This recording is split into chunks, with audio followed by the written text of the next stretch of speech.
ఇర్మీయా గ్రంథం 39 అదే అధ్యాయములు 9 నుంచి 14 వరకు ఎబెద్మెలెకు చేసినటువంటి పనులు చూద్దాం.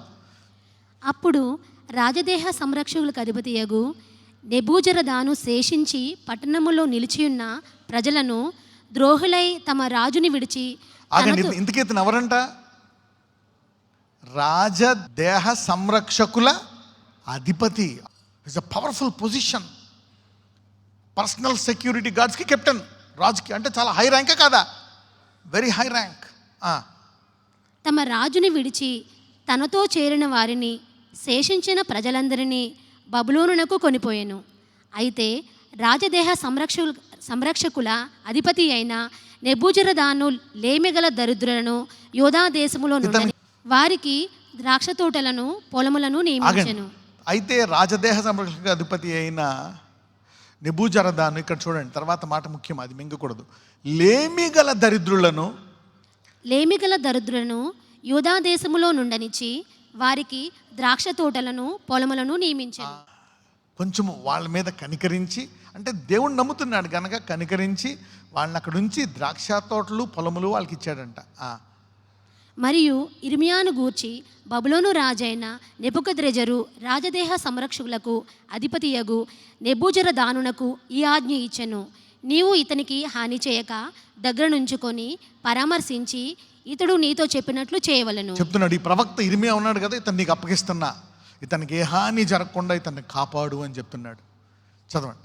కావున రాజదేహ సంరక్షకులకు అధిపతి అయిన నెబూజరదానును, షండులకు అధిపతియగు నెబూషజ్బానును, జ్ఞానులకు అధిపతియగు నేర్గల్ సరేజరును, బబులోను రాజు ప్రధానులందరూ దూతలను పంపి బందీ గృహశాలలో నుండి ఇర్మియాను తెప్పించి అతనిని ఇంటికి తోడుకొని, బందీ గృహంలో నుండి చెప్పినట్టు పట్టించుకోరు చాలామంది. అతను ఎవరో ఇర్మియాను తెప్పించి, అంటే ఆ ప్రవక్తను అలా తెప్పించాడు పని కట్టుకొని. అంటే ఏంటి? అతనికి దేవుని మీద విశ్వాసం, అతనికి దేవుడు అంటే ఇష్టం. He loves God, so he's delivering his profit. అతనికి దేవుడు అంటే ఇష్టం గనక ఆ దేవుని ప్రవక్తను అందులోంచి ఇడిపించడానికి ఇతను ఆసక్తి చూపిస్తున్నాడు. అతనిని ఇంటికి తోడుకొని పోవుటకు షాఫాను కుమారుడైన అహీకాము కుమారుడు గెదల్యాకు అతనిని అప్పగించిరి. అప్పుడు అతడు ప్రజల మధ్య నివాసము చేశాను. ఒక బందీ గృహంలో నుంచి ప్రజల మధ్య నివాసం ఉండే స్థాయికి ఎవరు చేశారు? ఈ అధిపతి ఇర్మియాకి చేశాడంట. చేసినప్పుడు అప్పుడు దేవుడి వాగ్దానం ఇస్తాడు. చూసారా, ఈరోజు మీరందరూ దేవుణ్ణి ప్రేమించి ఆయన వాక్యం వింటున్నారు కనుక వాగ్దానం మీ సొంతం అవును గాక.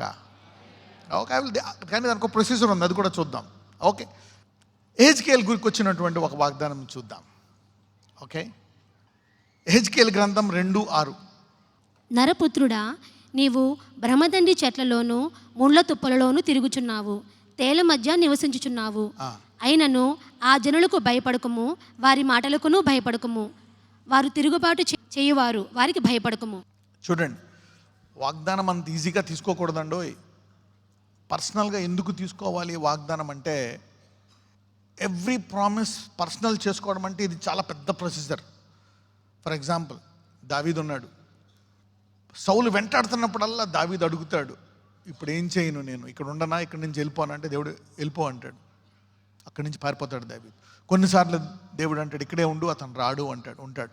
తర్వాత ఒకసారి నేను ఇక్కడ ఉండనా, ఫిలిస్తీన్ల దేశానికి పారిపోనా అంటే దేవుడు ఏం చెప్తాడు? ఫిలిస్తీన్ల దేశానికి పారిపోతాడు. మరి దేవుడు అతన్ని కాపాడలేడా?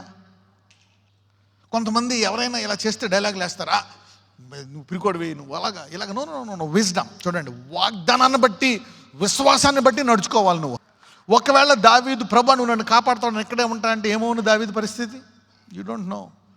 So promise should be personalized. ఆ సమయానికి ఈ సంఘటనకే ఎలాగ నువ్వు సొంతం చేసుకోవాలనేది ఈరోజు వాక్యం. పోయినసారి ఉండే వాగ్దానం, ఆ సమస్యకు ఉండే వాగ్దానం ఈ సమస్యకు వర్తించేటట్లు చేసుకోవాలి మళ్ళీ నువ్వు ఫ్రెష్గా. ఎలాగా? Let us study that. Okay, let us study that. Sometimes you need to be careful. మనం చూస్తే 7 యేసుప్రభు వారు కూడా 3 సార్లు వారి మధ్య నుంచి ఏమయ్యారు? తప్పించుకొని వెళ్ళిపోయారు. హీ జస్ట్ వెంట అవే. మరి ఆయన ఏం చేయలేదు కదా. అనేక సార్లు చాలామంది చేయరు. ఇక్కడ కొంతమందికి చెప్తున్నాడు, నువ్వు ప్రతి స్థలంలో నేను కాపాడుతానని చెప్తున్నాడు అనమాట. ఇక్కడ వీళ్ళకి ఏం చెప్తున్నాడు? వారి తిరుగుబాటు చేయవారు వారికి భయపడక. సో ఇది నువ్వు సొంతం చేసుకోవాలంటే నువ్వు పర్సనల్గా తీసుకోవాలా. అది చూద్దాం. Let us study, continue. 8, వారు తిరుగుబాటు చేయవారు గనుక వారు వినునను వినకపోయినను నేను సెలవిచ్చిన మాటను నీవు వారికి తెలియజేయము. నరపుత్రుడా, వారు తిరుగుబాటు చేసినట్లు నీవు చేయక నేను నీతో చెప్పు మాటను విని నోరు తెరచి నేనుచ్చు దాన్ని భుజించుము అనెను. వాళ్ళ తిరుగుబాటు భయపడక నువ్వు నేను చెప్పింది వెళ్ళి చెప్పేసే అంటున్నాడు అనమాట. ప్రభు అక్కడికి వెళ్తే వాళ్ళు చంపేస్తారు, అలా చేస్తారు, ఎలా చేస్తారంటే లేదు, నేను నిన్ను కాపాడతా, నువ్వు వెళ్ళి వాళ్ళకి చెప్పు అదనమాట. అంటే ఏంటి, ఇప్పుడు వాళ్ళు ఎంత చేసినా ఇతను వెళ్ళి చెప్తే దేవుడు అతను కాపాడతాడా? కాపాడే హెజ్కేల్ని కాపాడతాడు. So this is his personal promise. Okay, now God's promises, Christ fulfils them. దేవుని వాగ్దానాలను ఇప్పుడు ఎవరు నెరవేరుస్తారు? క్రీస్తు నెరవేరుస్తాడు. We receive them by faith. దేవుని వాగ్దానాలని ఇప్పుడు క్రీస్తు నెరవేరుస్తారు. దాన్ని మనం ఎలా పొందుకుంటామో విశ్వాసము ద్వారా పొందుకుంటాం. When we read Bible we encounter powerful promises. God bound himself by his word and fulfil what he promised. మనం బైబిల్ చదువుతున్నప్పుడు అనేక వాగ్దానాలు చూస్తాం. అయితే గొప్పతనం ఏంటంటే దేవుడు ఆ వాగ్దానాలకి బద్ధుడై ఆ వాగ్దానాల్ని ఆయా భక్తుల జీవితాల్లో 100% నెరవేర్చాడు. ఇవన్నీ చూస్తాం మనం. Come on, number 1 right down. God is a promise making God. దేవుడు వాగ్దానాలు ఇచ్చే దేవుడు. ఏంటంట? God is a promise making God. మనం కూడా ఇస్తాం ప్రామిస్లు, అలా చేస్తా, ఇలా చేస్తా, అది చేస్తా, ఇది చేస్తా. అయితే ఈ వర్స్లో దేవుడికి మనకి తేడా కనబడుతుంది. తీతుకు రాసిన పత్రిక 1:2, టైటస్ 1:2. ఇక్కడ మన ప్రామిస్కి ఆయన ప్రామిస్కి తేడా తెలుస్తుంది. In hope of eternal life which God that cannot lie promised before the world began.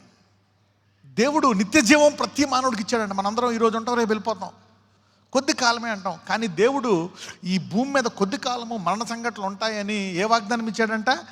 శాశ్వత జీవితం ఉందంట. అంటే మనం అందరం శాశ్వతమైన ప్రాణములు, అవునా? So you are an eternal being. నువ్వు టెంపరీ కాదు. నీ వయసు పెరిగిపోయి ఉండొచ్చు, ముడతలు రావచ్చు ఉండొచ్చు, but you are an eternal being. నువ్వు శాశ్వతమైనటువంటి ఒక ప్రాణివి. అయితే దేవుడికి ఏమంటున్నాడు? దట్ కెనాట్ లై. నా నిజమైన కుమారుడగు తీతుకు శుభమని చెప్పు వ్రాయినది. ఆ నిత్య జీవమును అబద్ధమాడనేరని దేవుడు అనాది కాలమందే. అబద్ధమాడనేరని దేవుడు అంటే మానవుడు వాగ్దానానికి దేవుడు వాగ్దానానికి తేడా కనపడుతుందా లేదా? దేవుడు వాగ్దానం ఇస్తే పరిస్థితి, అప్పుడు నువ్వు ఎవరికైనా డబ్బులు ఇస్తానన్నా అప్పులు పాలు అయిపోయావు, ఇవ్వగలవా? ఇవ్వలేవు. కానీ దావీదు అలాంటి పొరపాటు చేయకముందే దేవుడు ఏమన్నాడో తెలుసా? నా పరిశుద్ధత తోడు ఈ వాగ్దానం నెరవేరుస్తానన్నాడు. సో దావీదుకు కూడా అనిపించుకున్నాడా లేదా? అదే దేవుడి బదులు నువ్వు మనుషునికి ఏం చేస్తావు దావీదుని? అది దేవుడికి మనకి తేడా. అందుకే ఆయన గుణాతిశయాలు బయటపడడానికే ఈ బైబిల్ గ్రంథాన్ని ఇచ్చాడు మనకి. సో మనం ఆధారపడవచ్చు. Okay, so we can rely on God. Okay, God cannot lie. The first one, God is a promise making God. దేవుడు వాగ్దానాలు ఇచ్చే దేవుడు. ఆయన అబద్ధమాడనేరని వాడు. Throughout scripture God binds himself by his word. ఈ బైబిల్ అంతా చూసినట్లయితే దేవుడు ఆ వాగ్దానానికి బద్ధుడైనట్టు కనపడుతుంది. God binds himself by his word. మనం ఏదైనా మాట అంటే రేపు మళ్ళీ ఇంకో డైలాగ్ వేస్తాం. సాయంకాలం పొద్దున్న మాట సాయంకాలం అంటే, సాయంకాలం మాట పొద్దున్న ఉండదు. త్రూ అవుట్ ద స్క్రిప్చర్ ఆయన దావీదుకు ఒక వాగ్దానం ఇచ్చాడు. To David he said an everlasting throne. దావీదుకి ఏమన్నాడు? నీకు శాశ్వతమైన సింహాసనాన్ని ఇస్తాను, నీ నుంచి వచ్చేవాడు. అబ్రహాంకి ఇచ్చాడు ఎ కోవెనెంట్ ఆఫ్ బ్లెస్సింగ్, ఆశీర్వాదం అనే నిబంధన ఇచ్చాడు అబ్రహాంకి. జాషువా ఏమిచ్చాడు? నేను ఎప్పుడు నీతో ఉంటాను అన్నాడు. ఇర్మియా నేను నీతో ఉండి నిన్ను విడిపిస్తాను అన్నాడు. To David he said an everlasting throne. To Abraham a covenant of blessing. Joshua I will be with you. Jeremiah I am with you and deliver you. దావీదుతో ఏమంటున్నాడు? నేను నీకు శాశ్వత సింహాసనం ఇస్తానన్నాడు. అబ్రహాంతో నీకు ఒక ఆశీర్వాద నిబంధన ఇస్తానన్నాడు. యెహోషువతో నేను నీతో ఉంటానన్నాడు. జెర్మియాతో నేను నీతో ఉండి నిన్ను విడిపిస్తానన్నాడు. The above promises reveal God's character, not just historical events. దేవుడు ఇప్పుడు కూడా ఉన్నాడు కాబట్టి ఇవి దేవుడి యొక్క గుణాలను మనకి బయలుపరుస్తుంది ఈ వాక్యం. అయ్యా నన్ను విడిపించు నాయన, bless me, take care of me, lift me up O Lord, you only doth wonders. నువ్వు అద్భుతాలు మాత్రము చేయవాడు. You are a God of miracles Lord. Bless me, heal me. I'm a God who only doth wonders, miracles, signs. This is the God we worship. ఈ వాగ్దానం ఇచ్చే దేవుడు నమ్మకమైన దేవుడు. అయ్యా లార్డ్ డెలివర్ మీ. దావీదుకు చేసింది, యెహోషువకు చేసింది, ఎస్తేరుకు చేసింది, రూతుకు చేసింది, దానియేలుకు చేసింది, షడ్రక్ మెషక్ అబేద్నెగోకు చేసింది. నాకు చేయి నాయన, నజరేయుడు అనే నామమున ప్రార్థిస్తున్నాము తండ్రి.